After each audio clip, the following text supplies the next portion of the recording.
Hello, everyone. So we are live again for yet another Author Live Chat show. Today, 17th April, 8:30 p.m. CST, we have author Lynne Podrat joining us for today's show. And today we're going to talk about her book, which is Listen to Me, How My Down Syndrome Brother Saved My Life. So here's a little bit about author Lynne Podrat. So author Lynn graduated from the Pennsylvania State University and then spent 15 years in the fashion industry as an assistant buyer and department manager before returning to school to receive educational degrees. She's a retired educator and an administrator from the Philadelphia, Pennsylvania School District. She taught English, literature, composition, and history in elementary and secondary schools. She has recently been a writer and poet her whole life. She has secretly been a writer and a poet on her whole life, but has only recently chosen to share those talents with the world. Lynn now lives with her husband in Palm Beach Gardens, Florida, spending winters dragon boating, and summers hiking the Rockies in Colorado, where her heart sings.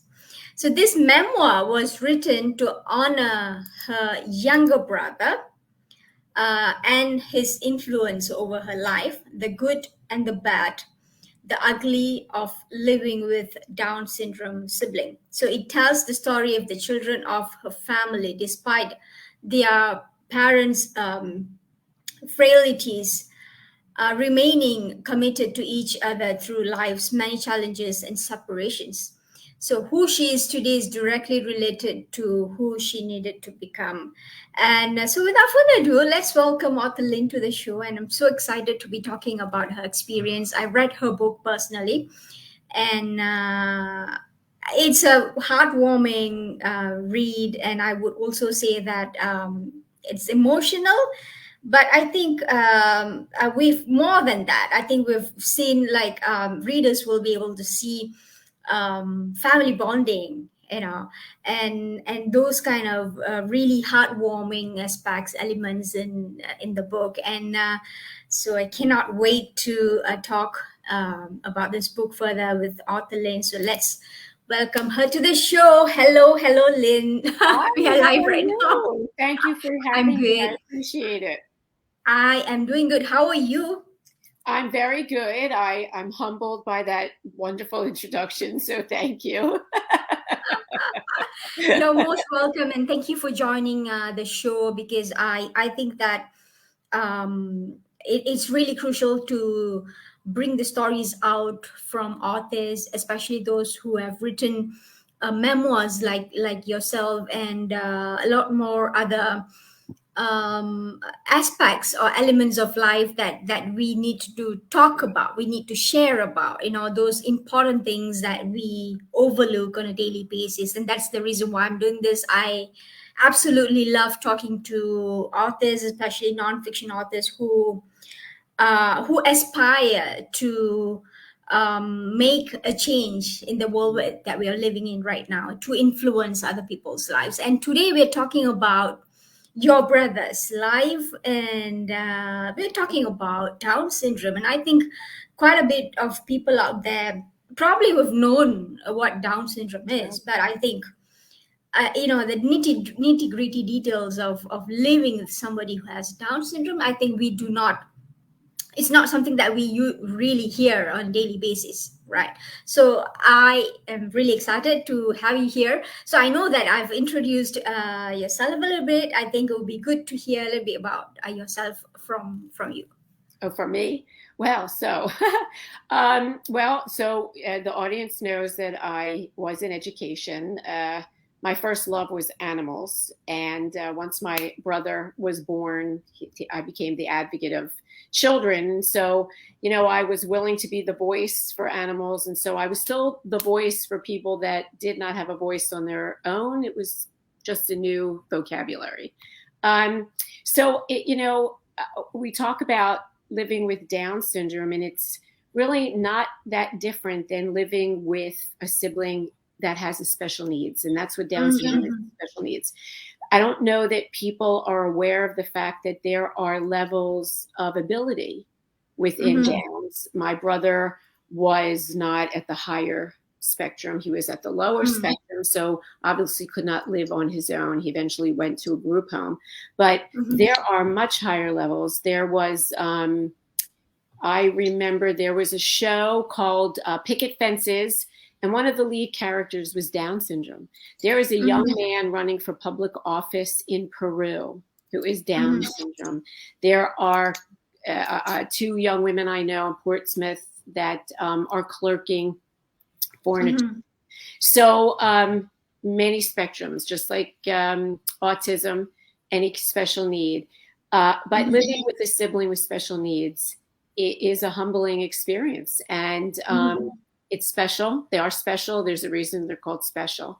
And my brother was a very, very special human being. What made it even more unique is I have a middle brother. And so there were the 2 of us, and then my baby brother came along. And we're almost 13 years apart. That is where I believe there was more of an awareness of what could possibly be happening in what would influence his life and my protective need, because I was already a big sister. I knew what that meant. I knew what it was like to take care of a baby and be thrilled to have another sibling. And my middle brother, David, was also very, very good with Brucey. So, Brucey was lucky. We were lucky to have him. He was lucky to have us. It was just a shame that my parents could never appreciate that we could be a positive force that would help his life, because they were older. They already had 2 children. One was 13, one was 9. They agreed. They wanted this baby. This was not an accident baby. This was a planned birth. But nobody plans to have a child that's special needs. It's frightening. It's frightening, and that fright and that guilt can be debilitating, and that's what happened. So, I often think people said to me, what do you think would have happened if you had been younger? And I go, well, fortunately, I wasn't younger. And fortunately, I could be a force, and I did know how to research. And so, we all lucked out. Bruce eventually ended up in a group home, but it was a very positive experience for him, and very lucky in the group home where he ended up. And I have another extended family that I have a wonderful sister through him, and there are really no regrets. Well, maybe a few, but not really big regrets. We all have regrets in life. But it was a great life, and he was an amazing influence and taught me about listening, living, patience, beyond patience, and just looking at life differently. Being an advocate, I learned to advocate for myself because I found that voice for him. So it was an amazing experience that I don't think I ever would have traded in.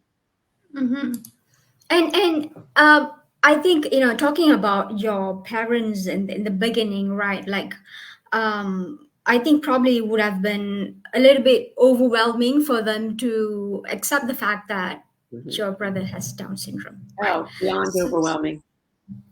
So how, your siblings, tell us a little bit about your siblings and how they reacted, how the other family members reacted, and what made you think that you and the family members, the rest of the family members, should be a force of change in his life. So I think what you probably were in your teenage years. I was 13. He was born in August, and I was going to be 13 that December, and David was going to be 9 that October. So the picture that you just showed that's on the cover, the picture of those children are us. That's us. That is, Bruce must have been maybe 1 or 2 months old. So that's obviously, I'm the girl. David is right there. And that is a picture. It's a black and white picture that we kind of colored a little to blend with the book. So that's us. So yes, my parents found out that he was Downs. My father found out before my mother, and how she didn't see it when she saw that baby is beyond me, because I saw it the minute I went to see him, and I didn't even know what I was looking at, but I knew something was up. And their answer, and they were told, family had told them to put him in an institution. And I went to my encyclopedia and I looked up that institution, and it was abysmal. And to this day, and that was 55 years ago, I still can't talk about the pictures that they had in that encyclopedia. To this day, but once I saw those pictures, I came and I told my parents that I wouldn't walk my dog there, let alone put my dog there. And my mother wasn't going. And we went, and I packed a suitcase for my other brother, and I called my grandmother, and fortunately she rallied the troops. I said to her, they're not bringing him home, and I can't stay here. I'm not living here if this is going to happen. So my grandparents were great. They were fabulous. They didn't know what it was either. They were people that immigrated here. They were older. I tell you in my book, my grandfather was 70 years old. My grandfather never held the baby. He never changed my mother. He never changed our diapers. He never gave us a bottle. He learned how to diaper that baby. He learned how to give Brucey a bottle. And that was before Pampers. So he had the cloth diaper and the big pins. He learned. He came. He took 2 buses during the day. He came 3 days a week. And my father's mother, who raised me, my grandparents that raised me, she came twice a week. And then, we were all there on the weekends, and then they came on the weekends. But they came so my mom wouldn't have to be by herself with the baby. And so they were great. My grandparents were fabulous. They were an amazing team. And so my grandmother, when I called her, she had to have called the other set of grandparents. And she's the one that got it together. They got it together. And, I watched my family implode. Basically, that's what happened. So, my father held down the fort. My mother dealt, she just had a baby, and it's Down syndrome, and she's older, and she has kids, and it's guilt, and it's fear, and something that children, we didn't have that fear because we didn't know any better. All we had was, we have a new toy. We have a new baby to play with. How much fun would that be? And I already knew what it was like to play with a baby. I had David. And so I was going to get a chance to have a baby to play with. And that's what we did. We used Lego, and I don't know if anybody out there, they had these big styrofoam building boulders. So we built a path for him. We built a castle that we would go into. We hung sheets up and had tents. And we dragged him all over the place with us. I'm telling you, he was in a stroller. He was like a new toy. We played in the playpen with him.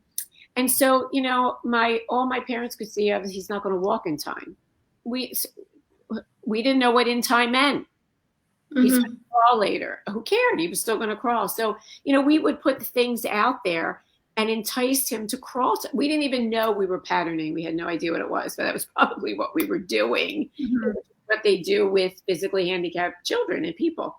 So we just knew that this was a positive light in our lives. And my grandparents kind of got caught up with, playing with a new baby as well. And if they were ever distraught, David and I never saw that. And I have to be honest, I don't know what my parents told David, because my mother, I was at the hospital, so I overheard the conversation when my father told my grandparents. He didn't know that until we left the hospital the first time I saw him. And I told him that I know. And when my mom came home from the hospital, Bruce was premature, so she had to stay in the hospital. When she came home, before he did, we got called into their bedroom to tell us the news separately. So I have no idea to this day what they told David as a 9-year-old. I know what they told me, and I know they told me he was not coming home. I don't know that they told David that. I don't know. So, and I never asked him, because I don't really think I really wanted to know. He wasn't sharing. Obviously he was okay with it. and I was not going to disturb what a 9-year-old had been told by his parents. So, he came home. We had a lot of fun. We took care of him. He did everything with us. All of our friends. I mean, he was the charmer of all of our friends. He was an adorable child. He was cute. He was funny. He was verbal. He loved to do things with everybody. He was so personable. He loved people. And our friends loved him too. They helped babysit for him. He went on dates with me when I was in high school. So, he was a charmer. He was the mascot of whatever we were involved in because he was little. He was little and he was cute. He was adorable. And so I guess, they had been plotting this all along, but I went away to college. And once I went away to college, I wasn't there anymore. So they moved home. I came home from college. I had no idea that he wasn't going to be there. I found out I called my grandmother and she wouldn't tell me. So I called my aunt, her sister, and she told me. And I thought, you know what? I'm not here. I can't fight with them. They have to live the way they have to live. But I barely ever came home from college. But when he went to the group home, I would come home a lot more weekends because if I came home, he came home. Yeah, Right. I think he must have been really attached to you, really Oh, he was. connected with you. Oh yeah, no, he was close with David. He adored David. But I would come home from school and I would sleep. So eventually, my parents finally let David move into my old bedroom, which was the bigger room. And I said, this is not. I'm not a princess. This is not the worshipped throne. David should move into the room. I'm here temporarily. I'm okay with the small bedroom. So Bruce slept in my parents' room.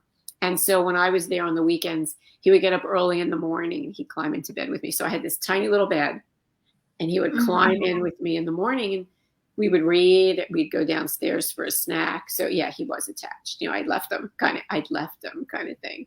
But we've always, I'm the big sister. So, and you know what? Both my brothers, we were all close. We were the type of siblings that were close siblings, and we're always close siblings. We always talked about each other. Bruce talked about us just as much as we talked about him. We were part of his life, and we're always included. And I worked hard at that, and so did David. We called him all the time. And how did your parents react? Like when looking at you. Stepping in and trying to be the change and trying to accept your brother for who he is. Did they change eventually or? Did they change? That's a really good question. That's a great question. Did they change? I don't think they changed. I think their goal never changed. He was not staying home. I was the factor that kept him there, and then I left. Were they thrilled that they hadn't put him in an institution? Absolutely. I really don't think they could have lived with themselves. Had done that. So that they came around and realized that would not have been the answer. But leaving him at home, that never changed. I never appreciated. So my mother would ask me strange questions. Like I'd come home from school and she'd say to me, so if Bruce wasn't here anymore, would you miss him? And I thought, I like, where, like, it was like danger, warning. Like, what does she mean? Is he dead? I didn't get it. I got it after the fact because the plan was to put him in a group home. He was not staying in that house. So in that aspect, they were a driven, unified force. Did they bring him home on weekends? Absolutely. Did they miss him when he was gone? Absolutely. But that one horse with blinder goal never. And the more we grew, now here, I'm in college, I'm working full time, I get married. I don't have that same flexibility. I'm not there every single weekend. It's just, So he was coming home less and less. It was now an inconvenience. So again, so did they change? Look, they loved Brucey. He was their son. But did they ever become what other parents are whose children still live at home with them? No, that was never going to happen. That was never going to happen. And you know what? That I can't begrudge them that. I can't. You know, if that was what they believed their limitation to be, then it could not have been an okay situation to ignore that limitation. They had already decided that immediately. Immediately, this is not, you know, the TV show, This Is Us? Yes. This is not us. This is not us. And, right, this is not us. And there are people that get married and do not have children. And other people make them feel bad about it. But if you know in your heart that this is not something you should do, then you really shouldn't do it. Because if children are already a commitment, one that needs anything extra is out of the ordinary. So the group home was not a bad decision. He was in good care. He could come home. They could go to him. He came home for every holiday. And his group home did the Wednesday night before Thanksgiving, they did a whole big family spread that my parents went to. My father did participate in Brucey's independent educational programs. It's called an IEP. Not on a regular basis, but enough that they had insight. And then I took over from there. I went there because, you know, they listened, but it was not interactive. It was passive. It was an interest and it was a commitment, but it was passive. So they were as good a parents for whatever they could do for however long they could do it. And, you know, but he was committed to them. He was okay. You know, we had each other. So we were always still there. And as for your brother, I mean, Bruce, did he feel that his parents have never welcomed him as much as? No, I don't think he had that capacity. He had a very deep capacity to love, but not like that. So he was to sense. He was still being loved. It wasn't like they gave him away and there wasn't anybody else there. You know, he was the apple of everybody's eye. So even in the group home, you know, he had Janice who adored him, Miss Lee who loved him too. So the people there that we were close to, I was close to anyway. I mean, this was my other family. We were a family unit. So he was in a unit of care. And he did see my parents. If he wanted to talk to them, he called them.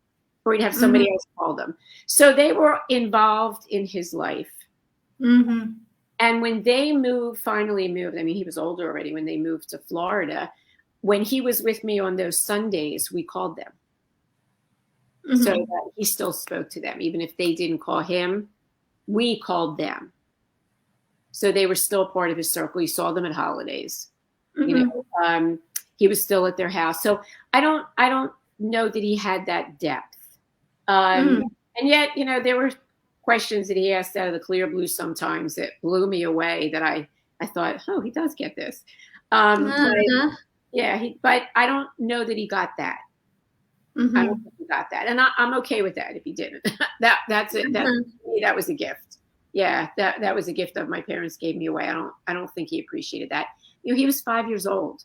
So he lived there for an extended period of time. And the people, one of the guys that's still there, they were brothers. I mean, that's another younger brother that I had. Yes. They were together for years. So, and they moved. Each time they moved, they all moved together. So they were a unified unit themselves. Good.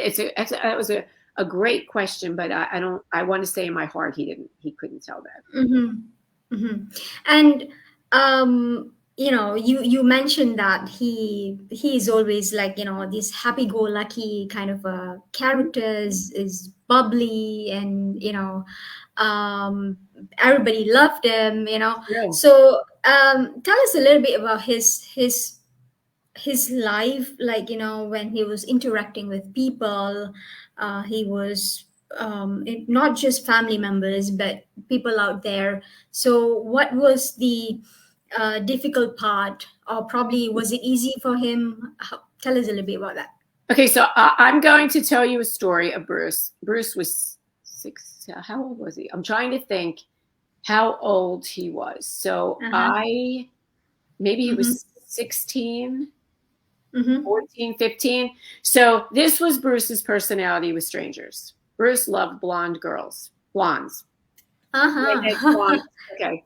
So we were Mm-hmm. at the bowling alley. I was dating someone that, I was very lucky that most of the people in my life they knew that Bruce came along with the package, and they were happy to have him Mm. in their lives as well. Uh-huh. So we are bowling, and Mm-hmm. I lost Bruce. I Mm. I looked at my boyfriend. I said, do you know where he is? He goes, I just saw him. I said, you got to go into the bathroom and find him. Maybe he went to the bathroom and he didn't tell us where he went. Now he Uh-huh. wasn't in the men's room. I thought maybe he went to the ladies' room by mistake. He wasn't in the ladies' room. Uh-huh. So I go walking down the lanes of the bowling alley, and I find my brother with his Mm-hmm. arm around a strange girl in a Mm-hmm. bowling lane, flirting with her. My brother was not shy. If he thought Uh-huh. it looked interesting, sounded interesting, he was there, introducing himself, shaking your hand, and telling you all about his life in his version of what. Uh. And then he would ask you about yours. So how you doing? So what's your name? So what do you like? So what's your favorite color? So who's your favorite music? What do you like to sing? I like Bruce Springsteen. Do you like Bruce Springsteen? I like Joni Mitchell. Do you like Joni Mitchell? That was Bruce. So I went and I said to him, this is not quite appropriate. You don't walk Uh-huh. up to strange women and put your arm around them. And she wasn't uncomfortable, but she wasn't comfortable. And when her Okay. big bird of a boyfriend came over and, felt that he was threatened by this tiny little man that you could tell was not quite there. I went over to him. I'm not that big either. I'm 5'2". At the time, I was 5'2" and 98 pounds. Uh-huh. And he was smaller than me. Mm-hmm. Him, do you realize who you're dealing with? This is who you're jealous of, right? I said, you do realize that there is no competition here. And if you Mm-hmm. don't, she really does need to go get a new boyfriend if you really think this is an issue. I mean, really. And so I made Bruce apologize. And I Mm-hmm. no sooner walking back, lecturing him on respecting women and being appropriate, and he's off meeting somebody else that he found. I turned around, Mm. he's gone. He was just gone. And so that was Bruce. He would talk to anybody. Uh-huh. If he found, I'm telling you, if we were on this right now and he was just sitting next to me, he would, this is what he would have done. So say he's like, if he's on this, my shoulder right here, that he would be doing this with the computer. He'd be moving it over. So he would scream. Uh-huh. He could participate. There was not a shy bone in his body. Mm-hmm. Mm-hmm. And he would make anybody, if he thought you were sad, if you were sitting there as a stranger and you looked like you were sad, he would go up to you and find out what was wrong. You don't, Mm-hmm. are you okay? Can I help? Mm-hmm. Turn that down. Mm-hmm. So, and he was just charming. He would sing, he would perform, he would ask you what you wanted to do. He's a funny man. I mean, there were people that have read the book and done reviews, and most people have said to me, I feel like I know him, but I'm really sad that I never got to meet him. And they said, Uh-huh. we would love to have this. This should be a movie. This should be like, a Hallmark made for TV, because we Mm-hmm. want to hear his voice. Mm-hmm. Just like I did that for you. Listen to me. Listen to me. You could say, listen to me all you want to, but hearing him say it, that's what made it so special. Yeah. Uh-huh. You know, Yes.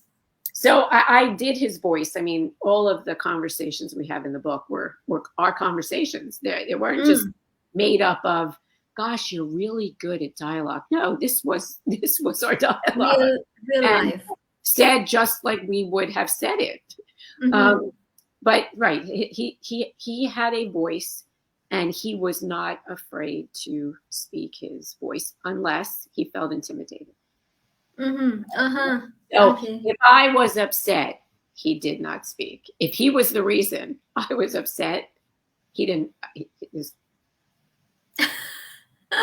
Yeah, he wasn't even.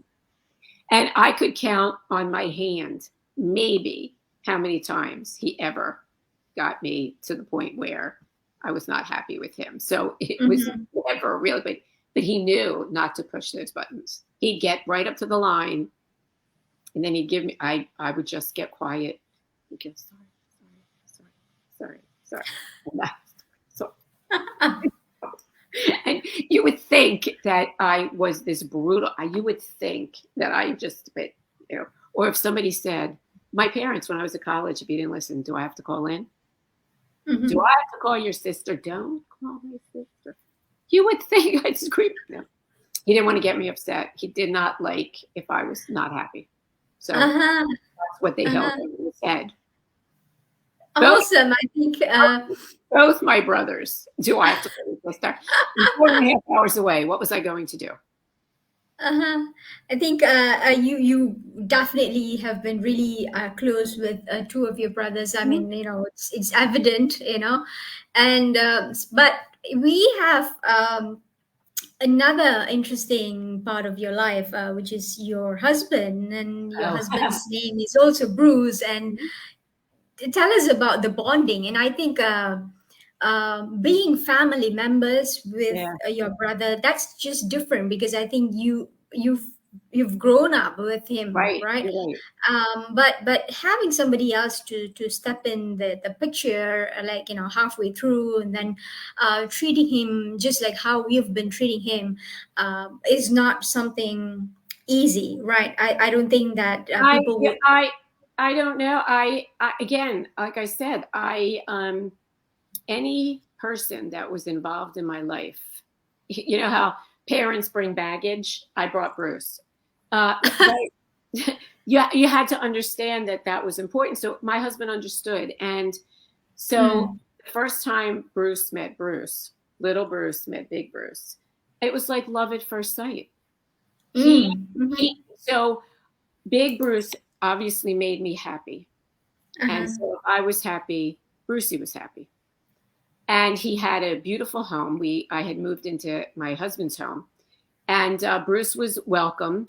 And big Bruce really made an effort to listen to him, to get to know him, to learn about him. And he just fell in love with him. Brucey made him laugh. And he opened his heart. He had a younger sister, and not any experience with children. I came to him with a child. My son was, I think, 8 years old when they came together, and he really didn't have experience with handicapped people, let alone handicapped children. And he just went into the experience with an open mind, an open heart. As a matter of fact, because I had a child, he joined an organization and went in and worked with the educational section of that program, so that he would get to learn more about children, children growing up and what they need in education and things like that. So it really was love at first sight. Both Bruces just adored each other. If I called Bruce or Brucey called me, he always asked to talk. And like I said, he didn't just call him Bruce. He called Big Bruce, Big Bruce. That's what gave him his name. And he was willing to be Little Bruce because he was little. And I think that was also part of it. Brucey was small. He was harmless. And he was just cute. He had a sweet, he had his moments. He had his moods. He wasn't perfect. There were times he didn't listen. He's human. And, in a grown up and really still with a child's mentality, and that was part of it also. So he had a sweetness and a naivety to him that, you wanted to take care of. And Mm-hmm. my husband, that is, he thrives on being a daddy and being a problem solver. That's, that he needs to be able to do that in his life. So this was somebody else who needed him, and, somebody like that asked for. So it was a marriage made in heaven. Mm-hmm. Mm-hmm. Lucky. They were both lucky. Um, you know, this is how much my brother meant to my husband. We all lost family. We had lost parents. And my husband has never spoken at any of those funerals, not even for his parents. But when my brother passed away, he had to say something. He got up to speak, and he needed to. He just needed to share his experiences with my brother, with the people that were there. So that was pretty. I mean, that pretty much. I said in the book, to know Brucey was to love him. But so this is a man that has never felt the need to say anything other than goodbye to someone that's passed away. But he needed to speak at that. He needed to share. So it's pretty special. Yeah, but we've been lucky. And his doctors, listen, even the doctors just found I was lucky. We were very lucky that even when he was sick, he was in the hospital, the doctors were pretty committed to us as well. The doctor that took over his case at the temple used his own phone so we could Zoom. And so we were on FaceTime together. Oh gosh, I think 4 times a week with him too. He goes, I'm gonna miss this guy. He's going home. I'm going to leave, but I'm really going to miss him. I thought it was just cute and sweet. Yeah. But it's also that child thing of being you needed to take care of him. He really couldn't take care of himself all that well. And your children, your children. Yeah, my children are pretty committed to him too. Yeah. Randy more so than anybody else, even than the girls. So, Randy. So when Randy was born, Brucey was maybe 14. So their age difference is like what our age difference was. Yes. And Bruce had a hard time. He was there and with this baby was replacing him. It took me a minute to figure out what was wrong. But they realized that I was not replacing him. It was just a new thing. And now, like a baby, for him to help me take care of. That was it. This was his baby, and he was better than sliced bread. And so he always had a very special bond with my son. He loved my daughter, and he loves his niece. He loved his nieces, but Randy was the one. That was him. And Randy, God bless him, had an instinct for him as well. He's good with people, just like Brucey is. My son is another one that could just walk up to anybody and. Just when my son could sell snow to an Eskimo. So it was just like Bruce. There are a lot of like that way. They had to say, they would argue about music. They would sing together. They would hang together. He was never uncomfortable with Brucey. And the girls had to get used to him. But Jerica, when now she was older and everybody else was really gone, she worked very hard to be there for him so that he would have somebody else with them. She made a special time to be able to be there for holidays and hang with him and talk to him. And then, once he was diagnosed as a doctor, she made sure that she was part of the team in whatever hospital he was at. She was on the team. They conversed with her. She knew what was going on. She was accepted as one of the doctors there. So, she did. She's another force to be reckoned with. She's scary. So, not to him, but she could be scary. And so, that was special because now he had her all to himself. And that was nice too. So, shared the and this whole thing happened during the COVID. Well, yeah, he got diagnosed during COVID. What a mess. What a mess. So talk about having to advocate for those that can't advocate for themselves. The first hospital he went into, no one could be there with him. He had never been in the hospital. He was in the hospital for pneumonia, and Janice and I took turns sleeping at the hospital. So now he's there by himself. He really doesn't know what's wrong with him. Hard to communicate. Well, Mm. one of the nurses, I couldn't get the nurses on board. So Mm. when the doctor found out, he filed a complaint for me and then had me call to speak to somebody. And here I find out that they have iPads and tablets for Mm-hmm. those people to be able to communicate, but he never had them. Uh-huh. So when they moved him to the next hospital, I made it a point to say I'm not going through this again, because again, no one could be there with him. And now we're Yeah. doing surgery. Now we're just not doing tests. This is surgery. He hadn't been diagnosed yet, but he had to have Mhm. a couple procedures, and then he had internal bleeding that they had to find. So I'm Mm. in Colorado at this point. So I Mhm. wanted to fly in, but the hospitals told me not to because I couldn't get to see him. I couldn't come into the Mm. hospitals. What was the point? And so we were on, my day started at 5 o'clock in the morning, my time in Colorado, Mm. because that's when the shifts, right before the shift was going to change at 7 o'clock in the hospitals. So I could talk the nurse going off and the nurse Mm. coming on to make Mhm. sure that we picked a time in the schedule where I could talk to them and I could talk to him. Mhm. But the doctors, and he had two really good nurses that managed that schedule with us, so that I was on a rotation schedule, because now he's finally been diagnosed. So other procedures have to happen. He's diagnosed with cancer. He still needs his dialysis. So we had to Mhm. work all those schedules long distance. But I had great help. The nurse from Ken Crest was fabulous. We were the tag team. So what Mhm. somebody told her, I got the phone call. If they called me, she got the phone call. We were and everybody knew if it wasn't me, it had to be her. Because, I really, it was hard to hike, even though my Mhm. heart needed it, because then I was out of cell reach up as high as we are out in Vail.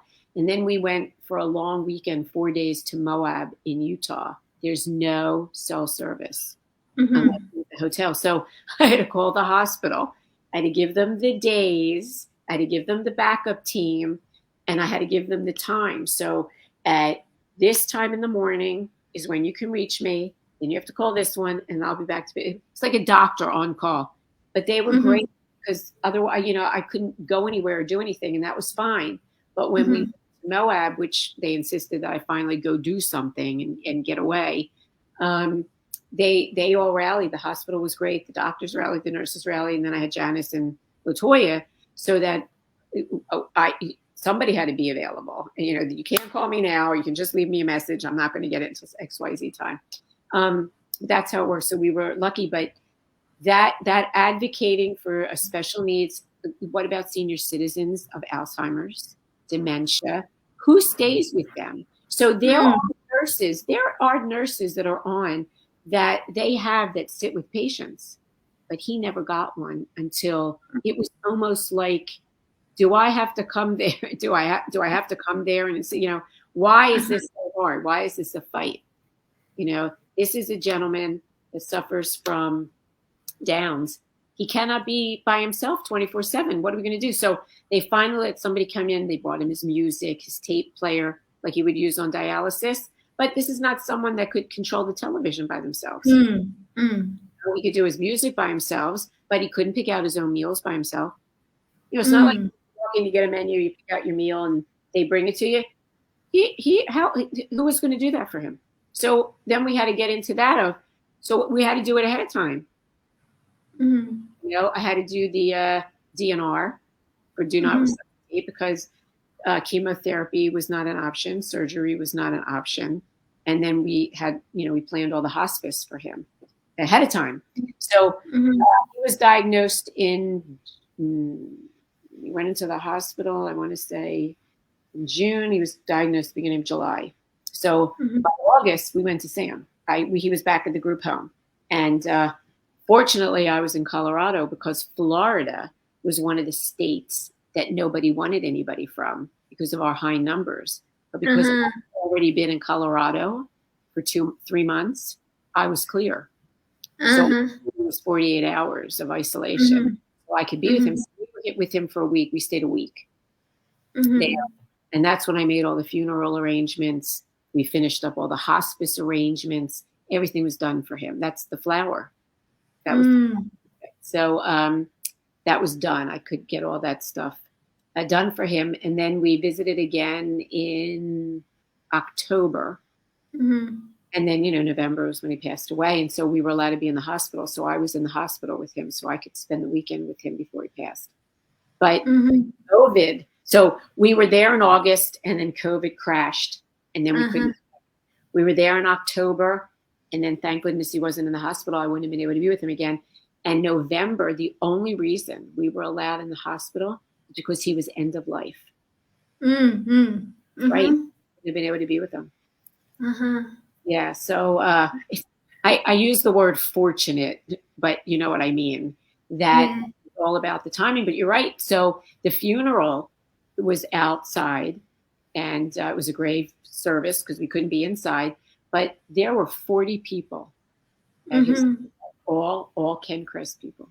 They all came for him. We were packed underneath. And it was November and it was cold. It was one of the coldest days in November. But we came and then, we had what's called Shiva in the Jewish religion is when you come back to the house of mourning and then the mourners sit and everybody else takes care of them and you're together. But the Shiva was there and I had ordered all the food and then they cooked, but I wanted it to be a celebration. So God bless Latoya, 5 bottles of pink champagne. And we told stories of Bruce. We all gave a toast. I said the funeral, the cemetery was the mourning. That's the sad part. This is now a remembrance. This is a memorial. This is fun. And so we all had to come up with our most aggravating story about Bruce when he aggravated us, which turned out very funny. And then our funniest stories of Bruce. What we remember what had really gotten us, what was the worst thing he ever did that got us so aggravated that was typical of him, his stubbornness, and then what would make us laugh. We spent hours, people just cycled through the house. And they were great. There were people that came that I hadn't seen in, I couldn't tell you how many years, So he passed away, he was 53. He'd been there since he was 48 years. There were people that were in the original group home. There were people that I did know. There were people I'd never met. I'd only talked to them on the telephone. And if they couldn't come, they all called. I got to speak to so many. I got to talk to so many people that were there to honor. So what does that say about a life, right? I mean, he was definitely celebrated all his life. Oh, yeah, he was, and that was part of writing the book. I realized, when everybody had left and they would come back to the Jersey or Philadelphia area to visit, I made sure they saw Bruce. He would be at my house, and he got to see the family. And then we moved to Florida. Well, people were still going back up north to visit. They weren't visiting him. It wasn't okay. It wasn't okay. And so I said, no, that this is your uncle. That's not acceptable.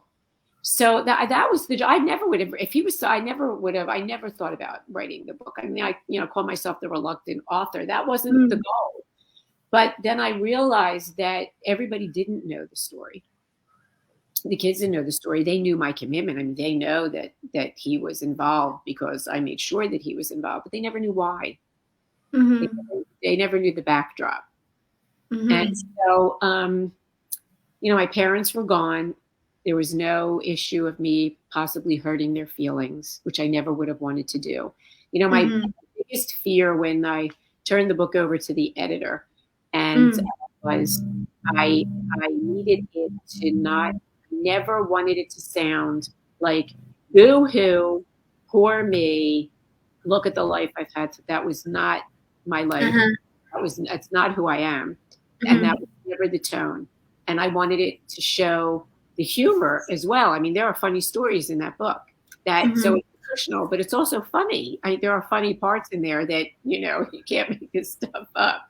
So I wanted that to shine. And every time we went through an edit, I said to her, promise me it's a positive book. She goes, I promise. I swear to you, I'm not taking it this way. You're absolutely right. You did an okay job. You don't have to change the tone because I never wanted that tone to be anything. I just wanted it to be a celebration of life. And the influence, all siblings influence each other. I don't know if you have siblings, but you either get Yes. along, you don't get along, you're best friends, then you're not. You're always Yeah. close to them and you are Yeah. together. They say you don't have a favorite, but you know that you do. And Yes. the favorite changes with the situation. You know Mm-hmm. which sibling to go to for what, because that's what Mm-hmm. it is. And so this was a different kind of relationship. He wasn't the Mm-hmm. sibling that you could go to. He wasn't the sibling that you could share. It was a different thing. And Mm. so that's the other kind of influence. And yet here we are, Thanksgiving.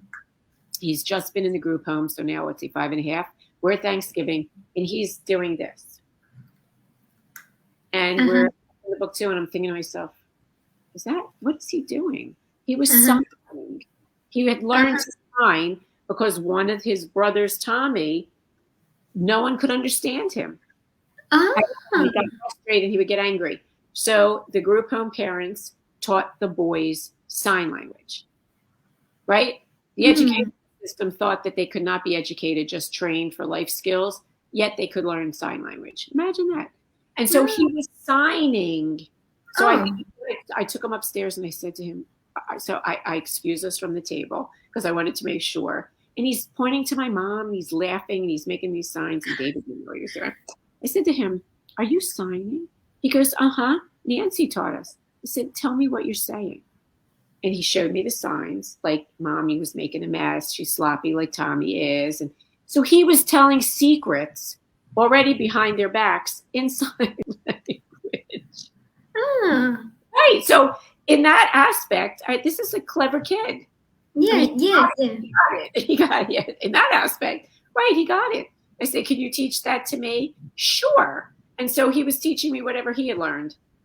Listen, when I was the principal, I had children. We had a deaf department. And those children will tell you I had my own special needs because no matter how much they taught me in signing, Uh-huh. I learned to read lips because I said to them, it's not my superpower. I don't get it. I can't do it. I can't do Uh-huh. it. Right. I went to the classes with them. I practiced with them and they loved me and I was committed to them. But Uh-huh. languages are not my forte. And that was a foreign language. I said, my Uh-huh. mother can learn it. I cannot. Mm. Yes, I mean that's really Right. surprising. I mean for him to be able to Yeah. sign, and I think not many people. I mean, not many of us, even us. I think we will struggle to pick it up, and I Right. think he So did. could he do his thesis in sign language? Of course not. It was basic words Yes, of being able to help yes. Tommy. And that's what he said. Tommy can't be understood. So we're signing so Tommy doesn't feel bad. And that's how it was introduced to the kids. We have to learn another way to communicate with Tommy, just like we listened to you through this. It was all about that listen to me, which, Mhm, mhm. right. It's all about the listening. We're finding a way to communicate so you can listen. When you wrote this book, I mean, did you have the intention to raise the level of awareness among people out there Yeah. on Down syndrome, and how things could be better? Probably, if let's say a couple has a Down syndrome, kids with Down syndrome, what are the things that they could learn from your brother's life or from your family's experience as a whole? Yeah. Well, so I don't know that it was a conscious thought of educating the world of Down syndrome Mm. as much Mhm. as it was influencing a world of special needs Mhm. happening to be Down syndrome. Mm. Because a child, any parent with a child with any special need, okay, even if it's ADHD, that Mm. is a frightening experience because Mhm. oh my God, how is my child going to survive in this world? That's Mm. the fear of it's an oh my God, it's Yeah. talk about a humbling experience. So, and it wasn't so much, and remember, I'm not telling it from a parent's point of view. Point of I'm view. telling it Yeah. from a sibling's point of view. So the one Mhm. thing I think I wanted the world to know, families to know, parents to know is that if you have other children, they know what they get it. Use them respect them as a resource. It's not the end of the world. I always minded that my parents never got it. They never got it. They never got that we were going to be okay with this, that they could use us as a resource. They could use us as a piece of strength, that we were there. They never allowed us to be there, even though we were the there that made it all go together. They didn't get it. They just never, we were the island. We were one island, and they were, in their minds, they were alone. They were alone. They only had each other. There was even though my grandparents were there and we were there, they were alone. And no matter what else happened in our lives, they forgot that we were there. So, and there was no way that we were smacking their faces, and that it didn't matter. And so never forget, there's nobody that knows how to take care of kids better than siblings, unless they're horrible and they're not good siblings. I mean, there are kids that don't like their siblings, but that wasn't us, and that's not the norm. I don't believe that that's the norm. So if you want to know how to treat a child that has special needs, watch their siblings. They will teach you how to deal with that child. We don't baby them. We make them do what they need to do. We get limitations, but there's no such thing as the you can't do this, because we don't know any better of what it's supposed to look like. Therefore, you'll do it the way you do it, and we'll revel in the fact that you've accomplished whatever it is that you've accomplished, because we don't have the milestones to compare it. We're not parents. So he took joy in everything. If he struggled, it was funny. And we see if we could get him to do it better. I mean, Down syndrome people don't have that kind of balance to ride a bike. He could never. It was my one regret. I could never get him to ride a bike. But you know what? David doesn't ride a bike either. He never accomplished riding a bike either. So neither of my brothers could ride a bike. He wanted to. I don't know that David really ever wanted to. He never saw the thrill of it like the rest of us. But, he couldn't. He wasn't good at sports. He did sports. He was, champion in Special Olympics, but his version of, doing sports. So I think, so the main part of the book was to alert people that no matter who you are, there's a specialness that needs to be respected. Two, that you never give up hope, and we didn't. Look where we are today. We are successful. We have flourished. We are happy. We're not.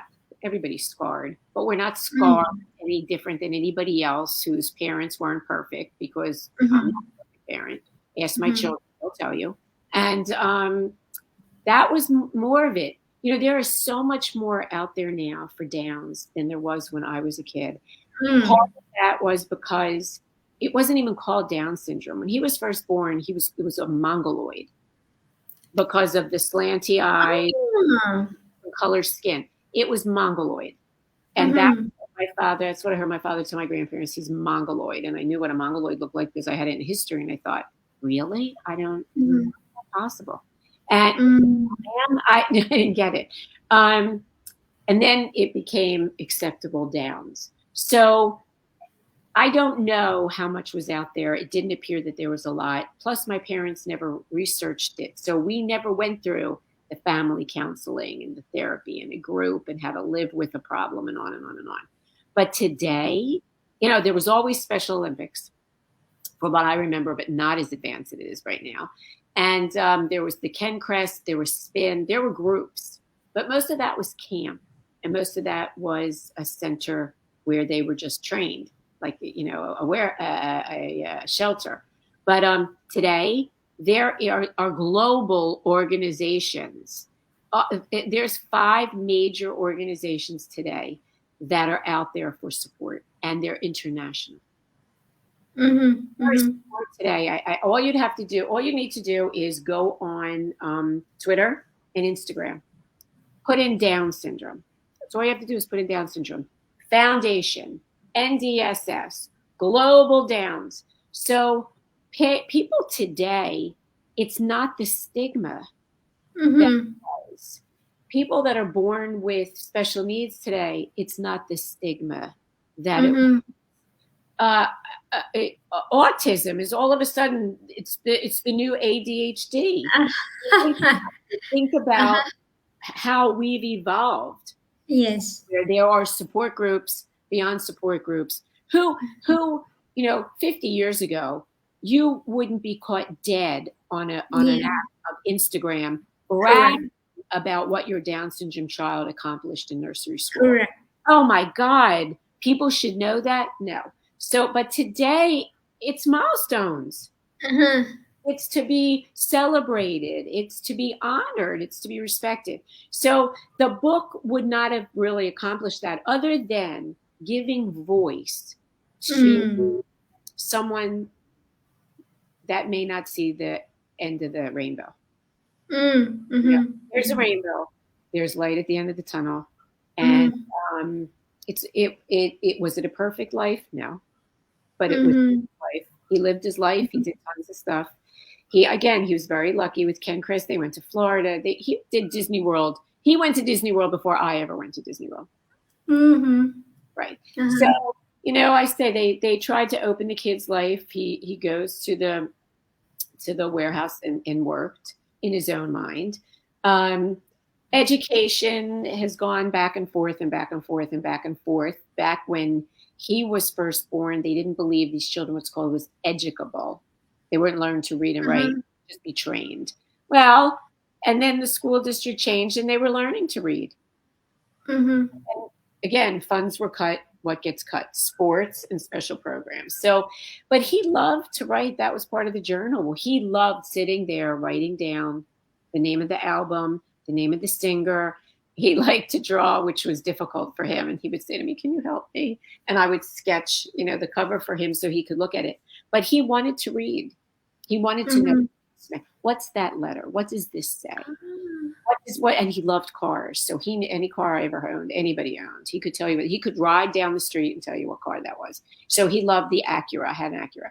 Loved the Acura.